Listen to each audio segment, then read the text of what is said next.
Hi everyone, I'm Kelly O'Horo, and this is Adaptable, Behavior Explained. Hi there everybody, thank you for tuning in to Adaptable, Behavior Explained. I'm your host, Kelly O'Horo, and I'm an EMDR therapist who is so passionate about helping people figure out why do people behave the way that they do. And it's really important, especially when those behaviors don't seem to make sense to us. So today we're going to talk about a topic that is really crucial to understanding relationships, abusive emotional behaviors, and it's actually pretty widely misunderstood. In social media feeds, I see it said all the time, and it's actually oftentimes misrepresented. And that's the topic of gaslighting. And we're going to talk about other toxic forms of emotional abuse in relationships as well. So if you feel like you understand what gaslighting is, I hope that you watch this so that you can clarify the definition and actually know when it's happening, because a lot of times we are pinning that word on each other when it's not actually true.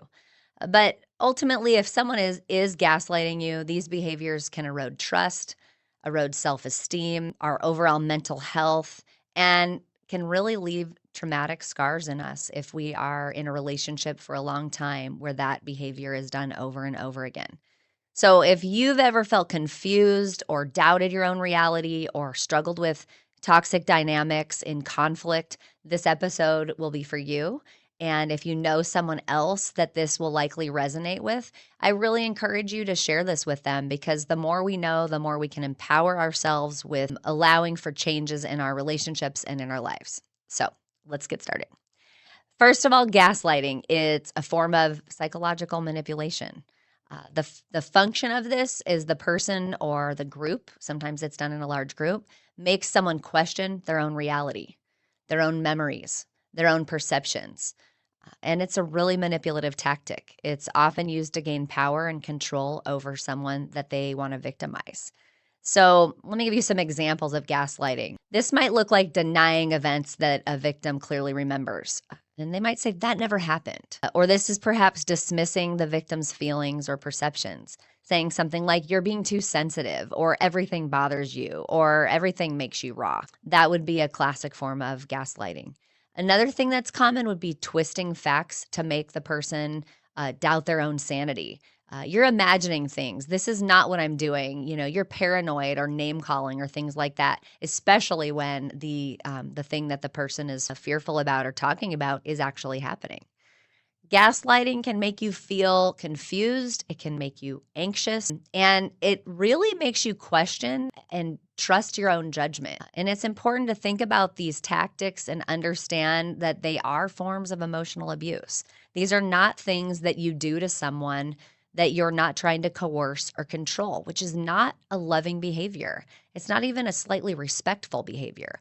So if you're someone who does this, it's a really good opportunity to check yourself and really look at yourself and figure out, what is it that I'm trying to gain? But if you're someone that this happens to, I hope that you can continue to listen and figure out ways that you can address gaslighting if it's happening to you in a healthy way. And so really, we have to learn how to be assertive, and we have to be poignant and profound with our responses when someone does this to us. And so I'm going to share with you a few strategies. I think the first thing we have to think about is we need to trust our feelings and our perceptions. If something feels off for you, it probably is. This is where you trust your gut. Maybe if you're doubting yourself, you want to keep a record of things. Jot it down in a journal. Talk about the conversations. Documentation can help you stay grounded in reality. It can help you go back and review and be like, is this something that really happened? It can help you find your way back to a sense of groundedness.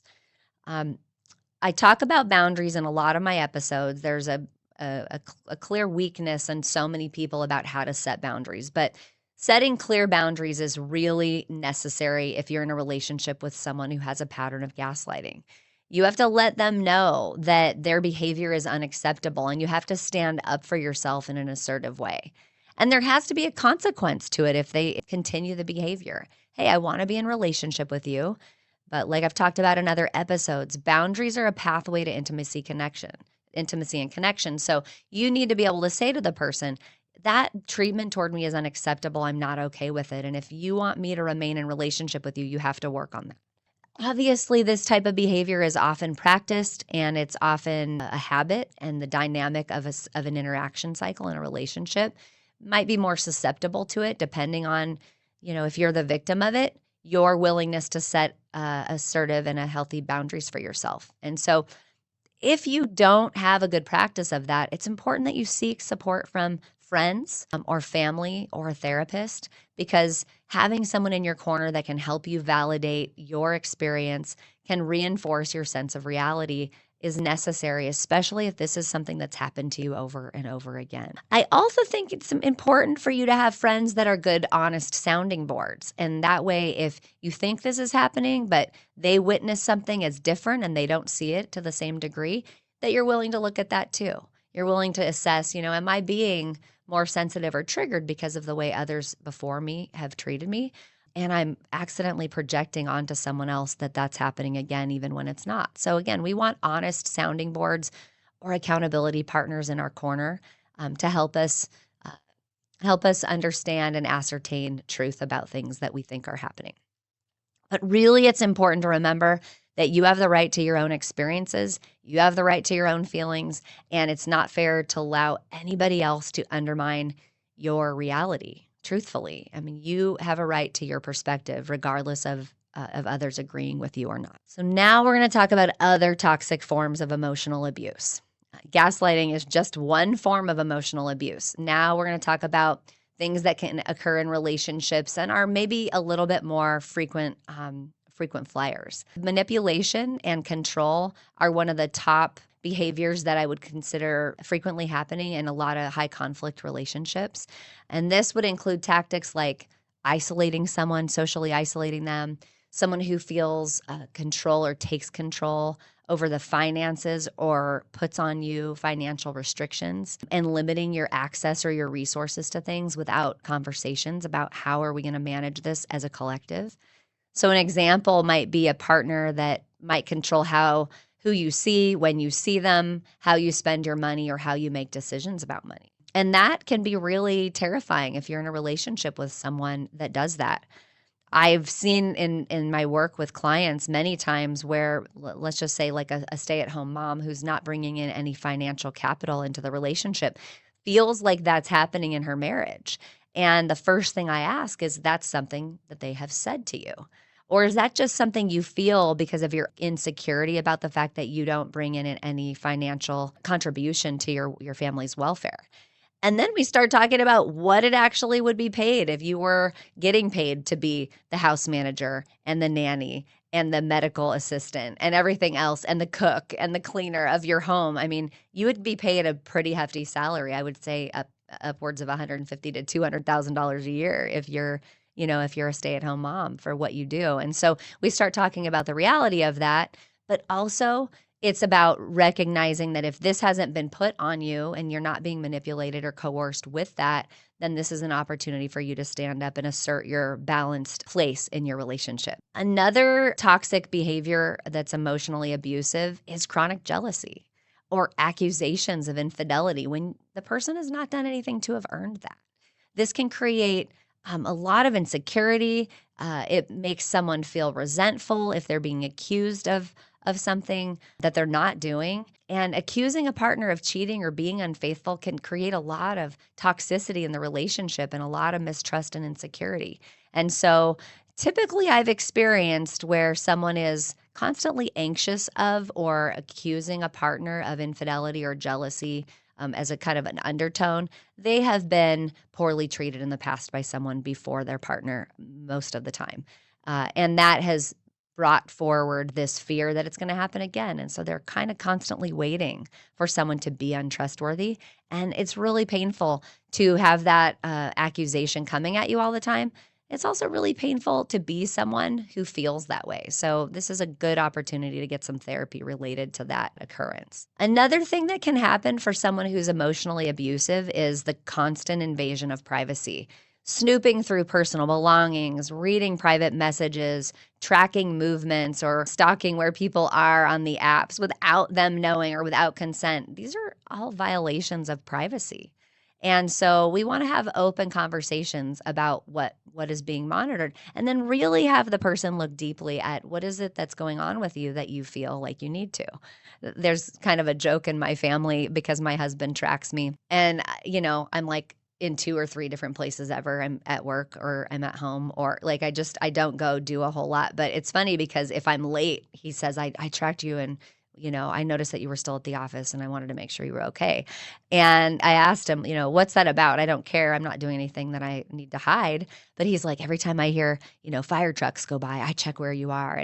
And so for him, it just gives him a little bit of a sense of peace of mind. But without my permission, that would be considered a violation of my privacy. And so I think that it's important that we have honest conversations with one another and determine what's the motivation behind needing to do these things. Keeping secrets is another form of emotional abuse or manipulation. Withholding important information or lying, it can erode trust. It creates a sense of betrayal. It creates unrest in the relationship. And it really shows a lack of being all in. And so when we're committed in a relationship, being all in is saying, hey, I'm going to trust you. I'm not going to hold back. I'm going to let you see all of me. I tell my clients, intimacy, into me you see. It's allowing someone to fully see us. And if we are not allowing that from our partners or close to and trusted people, then that can be a form of manipulation. Another thing, it's also one of the 4 horsemen of the apocalypse, is contempt. When we treat a partner with disdain, mockery, or disrespect, it can be deeply damaging to their self-esteem and overall emotional well-being, and a large contributor to eventual depression. These behaviors are harmful, they are abusive, they are unacceptable. So recognizing them is the first step towards addressing and healing from this emotional abuse. Standing up for yourself and saying that's not acceptable and I refuse to allow you to speak to me that way is really our first step. And so now we're going to talk about some healthy ways to address emotional abuse. If this is something that is happening to you or someone that you love, then hopefully this little next bit of information will help you move through some of it.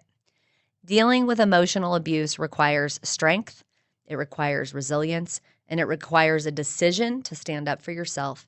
It says, I know I'm equally important in this relationship to them, and the way that I feel I am treated is not okay. And so here's some ways that you can address it.